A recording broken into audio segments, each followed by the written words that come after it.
সমাজ। যুব সমাজের অত্যন্ত জনপ্রিয় একজন অভিনেতা আরশ খান, যার নাটক আমরা ইউটিউব কিংবা টিভি চ্যানেলে বিভিন্ন সময় দেখে থাকি। তিনি আজকে আমাদের ফ্লাশ টকের গেস্ট হিসেবে এসেছে। তার সাথে আড্ডা দিব এবং তার লাইফ স্টাইল, তার মিডিয়া জার্নি সম্পর্কে সবকিছু বিস্তারিত জানবো। তো চলুন শুরু করা যাক। শুরুতে আমরা তার কাছ থেকে জেনে নেব তার মিডিয়া জার্নিটা কিভাবে শুরু হয়েছিল। যেহেতু আমরা জানি তার মা একজন অভিনয় শিল্পী, অনেক আগে থেকে অভিনয় করছেন, নাটকে কাজ করছেন। তো তিনি কি তার মায়ের মাধ্যমে অভিনয় জগতে আসলো, তার মাকে দেখে অনুপ্রাণিত হয়েছিল? বিস্তারিত সবকিছু থাকছে আমাদের শোতে। বর্তমান সময়ে বেশ কিছু নাটকে আমরা দেখতে পেয়েছি তারা মা ছেলে একই ফ্রেমে বন্দী হয়েছে, একই নাটকে কাজ করতেছে। তো সেখানে অভিনয় করতে গিয়ে তাদের রোল প্লে করতে, অ্যাক্টিং করতে কতটা ডিফিকাল্ট ছিল, সবকিছু নিয়ে আমরা আলোচনা করেছি। আমাদের শো দেখলে আপনারা বিস্তারিত বুঝতে পারবেন। অনেকক্ষণ আড্ডা দেওয়া হলো, এ পর্যায়ে আমরা চলে যাবো একটা গেম সেগমেন্টে, গেস দ্য ওয়ার্ড, যেখানে গেস্টের কানে হেডফোন পরে লাউডলি গান প্লে করে দেওয়া হবে।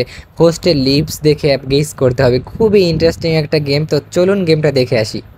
অশিক্ষিত, অশিক্ষিত, অখ্যাত, অশিক্ষিত, অশিক্ষিত, অশিক্ষিত, বুদ্ধিমান। বুদ্ধিমান। আরে আরশ খান ভাইয়া কিন্তু ম্যাক্সিমাম ওয়ার্ডগুলোই গেস করতে পেরেছিল।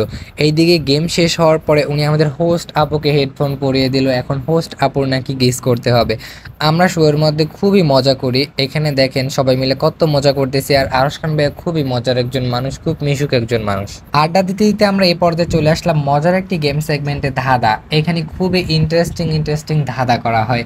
তার মধ্যে একটি ধাঁধা ছিল যে বাসর রাতে প্রথমে কি করতে হয়। ধাঁধা শুনে তো আরশ ভাইয়া পুরো চিন্তায় মগ্ন হয়ে গেল, বাট আসলে ধাঁধাটির উত্তর খুবই ইজি। আপনারা যদি কেউ পারেন তাহলে অবশ্যই কমেন্ট বক্সে জানাবেন। আমার প্রথম প্রেমিকার বিয়ে হয়েছিল একজন রাইটারের সাথে। প্রেম ভালোবাসা বিচ্ছেদ নিয়েই মানুষের জীবন। তার প্রথম ভালোবাসার মানুষ কে ছিল, কে সেই রাইটার? বিস্তারিত জানতে হলে দেখতে হবে আমাদের শো ফ্লাশ টক।